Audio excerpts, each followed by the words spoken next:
Ugh. Where can I even begin with this piece of I guess I should start with the positives before I start complaining. The animation was really nice, especially when it was 2D, and a couple of jokes actually made me laugh. The best one by far is when the Toon Squad is losing and someone says that they got Michael Jordan.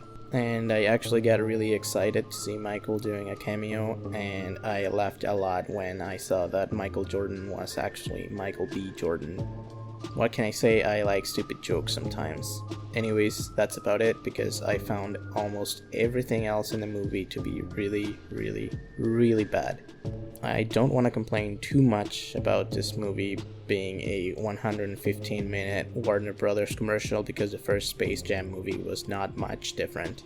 One of my biggest problems with this movie was that it felt like a desperate attempt to get people to subscribe to HBO Max, but that's just the tip of the iceberg.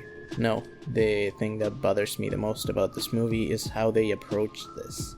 There have been many movies before, and there will be many movies after Space Jam that are just shameless self-promotion by big movie studios.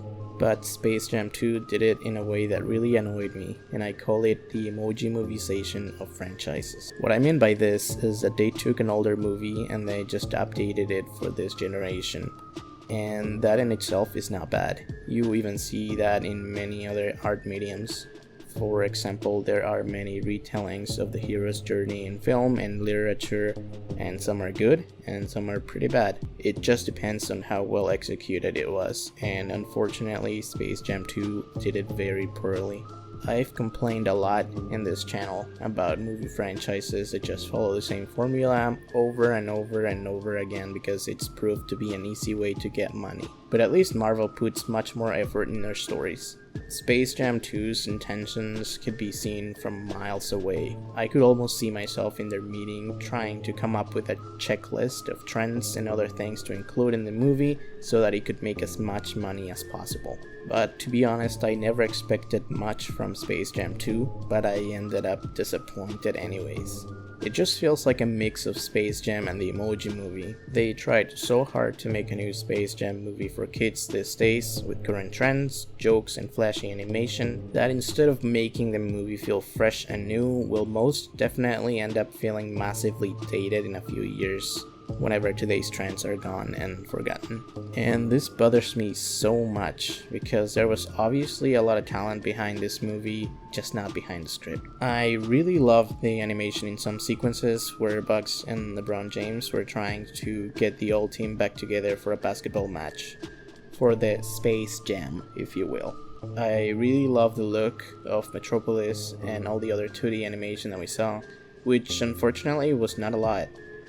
I even like the 3D animation, to be honest, but when you don't give a singular fuck about the movie and the story, then there's only so much that you can enjoy from it. And I guess now I should talk about the elephant in the room. Once again, I did not expect much from LeBron James as an actor. Michael Jordan was kind of bad too in the first movie, but LeBron James just knocked it out of the park. He is a ridiculously talented athlete and he seems like a really nice guy. I'll even say that for the most part he did a pretty acceptable job, all things considered, in acting. However, two things completely ruined this performance, and they're both related. The first and most important one is that whenever there were scenes where LeBron had to yell or raise his voice, it sounded like he had to be as quiet as possible for some reason.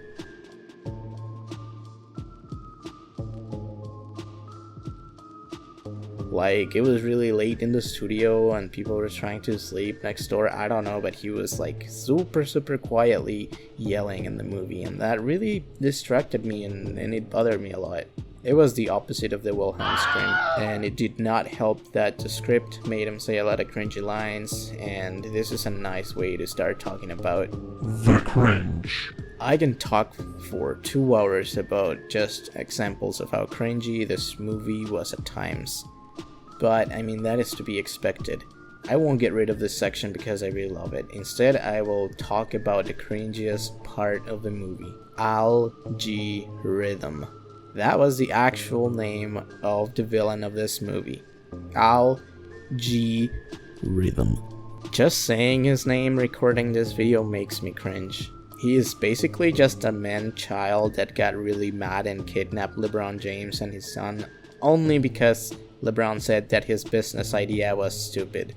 And then he wanted to get Dom James mad at his dad for some reason so that he played against him in a basketball game because reasons.